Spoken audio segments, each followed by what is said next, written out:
बिस्मिल्लाहिर्रहमानिर्रहीम।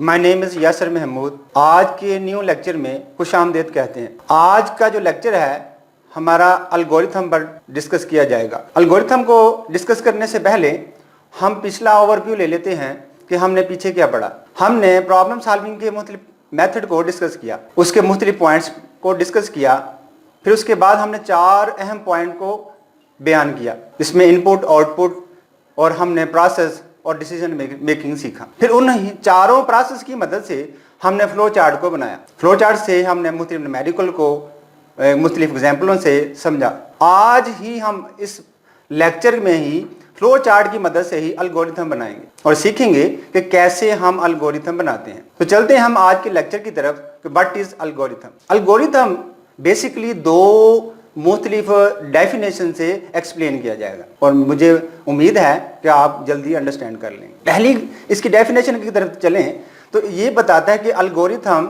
Is the study of step by step procedure. और computer science की book में देखा जाए तो कहते हैं कि it is the fundamental part of the computer. इस 2 डेफिनेशन से आपको क्या समझ आई?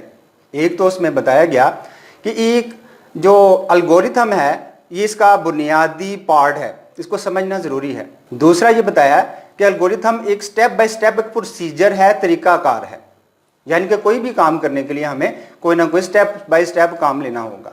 मिसाल के तौर पे कोई तरतीब मैंने पहले भी समझाई थी कि टू डू लिस्ट वाला काम हमने किया था कि हर काम को हमने तरतीब से करना है, प्रोसीजर से करना है। तो एल्गोरिथम भी इसी तरह किया जाता है।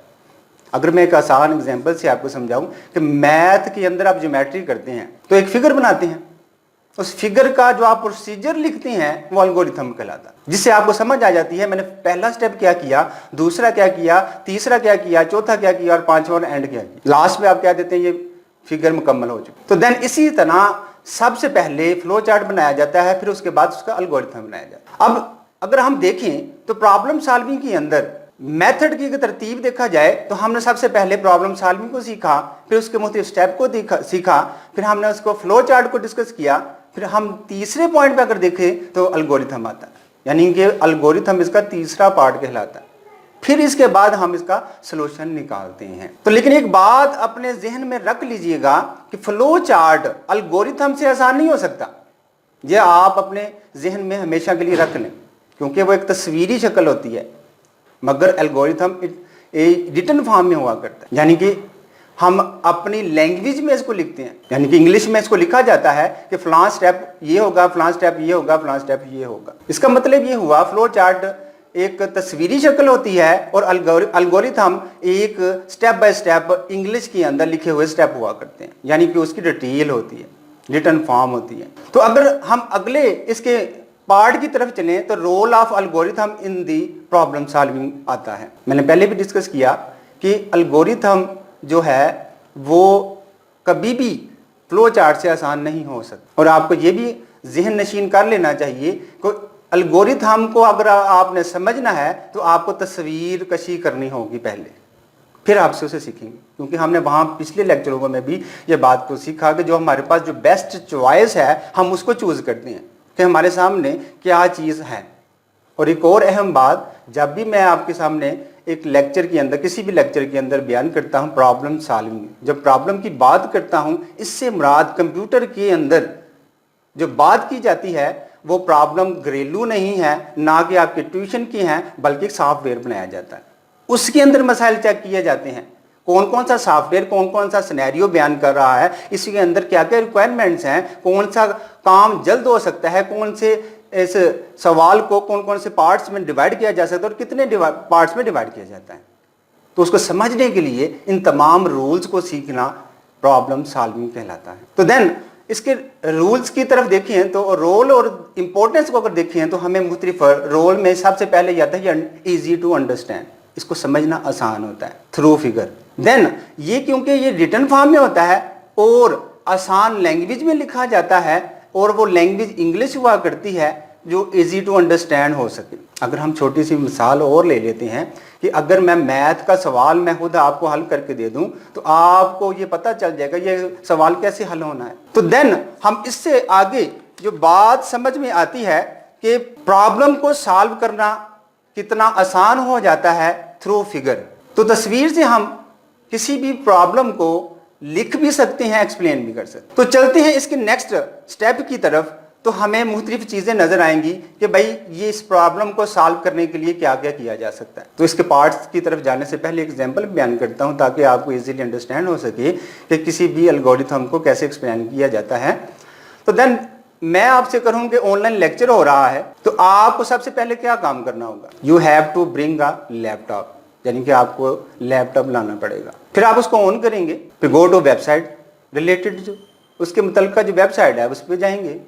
फिर ओपन करने के बाद आप उसको वॉच करेंगे और क्लोज कर देंगे। एक इजी एक वे है, इजी टू अंडरस्टैंड है, यानी कि आसान अल्फाज में जो बातें मैं बयान की इसको लिखने के अमल को एल्गोरिथम कहा है। तो चलते हैं इसकी फॉर्मुलेशन ऑफ एल्गोरिथम, देखते हैं कि एल्गोरिथम को बनाने का तरीका क्या है, मेथड क्या है। असल में याद रखिएगा, एल्गोरिथम एक गाइडलाइन होगी, एक प्रोग्रामर के लिए या यूजर के लिए। जैसे कि हम किसी भी किताब की गाइड लेते हैं, वहां से हमें इजीली अंडरस्टैंड हो जाती है कि फलां चीज़ किस तरह सॉल्व करनी है।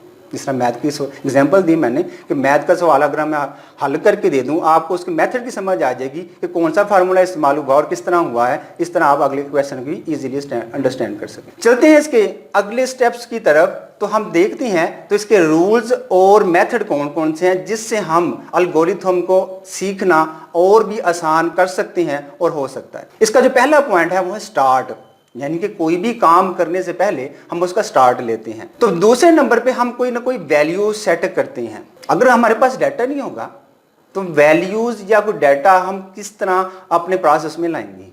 जिस तरह कैलकुलेटर कोई हमें बनाने को कहता है, तो देन हम क्या करेंगे? अगर डाटा ही नहीं मौजूद, वहां पे क्या इनपुट करेंगे? तो देन हमारे पास डाटा होना चाहिए। यानी कि दूसरा प्रोसीजर ये हुआ कि इनपुट करवाने के लिए हमारे पास डाटा मौजूद होना चाहिए। तो तीसरा नंबर आता है set, set the value of any numbers. हमने फ्लो चार्ट की जब एग्जांपल देखी थी, वहां पे हमने मुख्तलिफ नंबर सेट किए थे, ए बी, यानी ए ग्रेटर देन है बी से, या हमने ग्रेड में बात की थी, तो ये फलां ग्रेड ये होगा, फलां ये होगा। तो हमने वहां पे डिस्कस किया था, कोई ना कोई नाम सेट किया था वहां पे। तो नेक्स्ट जो इसका प्रोसीजर है वो है इफ एल्स वगरना। ये कंडीशनल डिसीजन मेकिंग कहलाता है। इस एल्गोरिथम के अंदर इफ एल्स ये बताता है कि अगर आपको ये कंडीशन नहीं पसंद तो नेक्स्ट चलो। तो नेक्स्ट आगे क्या है, नेक्स्ट आगे क्या है। इसी तरह आपका जो इंटरनेट कनेक्शन है वहां पे भी ये कमांड या कंडीशन लगी होती है। अगर इंटरनेट कनेक्शन नहीं आ रहा तो देन आपको कहा जाता है कि आपका इंटरनेट जो एरर है वो फलां फलां ये मौजूद है, क्योंकि वहां पे वो प्रोग्रामिंग के अंदर वो लिख दिया जाता है कि इफ एल्स वगरना, ये काम ना हो तो ये कर लो, ये एरर है, फलां फलां एरर है आपके पास। तो देन इसको कंडीशन के तौर पर इस्तेमाल किया जाता है। तो अगला पॉइंट हमारा गो टू कमांड तब इस्तेमाल की जाती है जब आपने एक नंबर से अगले नंबर पे जंप करना, यानी जंप टू अनदर नंबर। मतलब आपके पास 5 या 6 नंबर हैं, 1 2 3 4 5 6, आप पहले नंबर से 5वें नंबर पे जाना चाहते हैं तो गो टू की कमांड इस्तेमाल करें। तो ये इसलिए इस्तेमाल की जाती है, यानी कि कुछ चीजों को इग्नोर करके आप किसी और चीज की तरफ जंप करना चाहते हैं तो गो टू की कमांड इसमें यूज करते हैं। तो नेक्स्ट में हम आउटपुट लेते हैं, यानी कि आंसर होता है कि भाई हमारे पास क्या आंसर आएगा, तो उसको चेक करते हैं। फिर लास्टली स्टेप नंबर 7 के अंदर हम स्टार्ट करते हैं या टर्मिनेट करते हैं और या फिर हम फिनिश करते हैं। इन तमाम चीज़ों के बारे में मैंने फ्लो चार्ट के जब सिंबल बताए थे उसमें भी डिस्कस किया था कि हमारे जो ओवल का जो साइन था वो हमारा स्टार्टिंग पॉइंट भी जाहिर करता है और टर्मिनेट यानी स्टॉप या एंड का भी जाहिर करता है। और सेकेंडली मैंने बताया था पैरेललोग्राम जो इनपुट और आउटपुट को जाहिर करता है, और रेक्टेंगल हमारा प्रोसेस जाहिर करता है, और इसी तरह हमारा जो डायमंड का जो साइन है वो डिसीजन मेकिंग करता है, और छोटा सा जो आपका गोल सर्कल होगा वो कनेक्टर को जाहिर करता है। लास्टली फिर ओवल का साइन वो एंड करेगा। और एक बात आपको ज़हन नशीन कर लेनी चाहिए, ये जो क्वेश्चन जो मैंने आपको डिस्कस किया है रोल ऑफ एल्गोरिथम, ये बोर्ड के पॉइंट ऑफ व्यू से बहुत ज़्यादा अहम समझा जाता है। उसमें से लॉन्ग क्वेश्चन और शॉर्ट क्वेश्चन भी आते हैं और MCQs के लिहाज से बहुत इंपॉर्टेंट क्वेश्चन है। नेक्स्ट लेक्चर के अंदर हम एल्गोरिथम के मुख्तलिफ एग्जाम्पल को देखेंगे। मिलते हैं नेक्स्ट लेक्चर में। खुदा हाफ़िज़।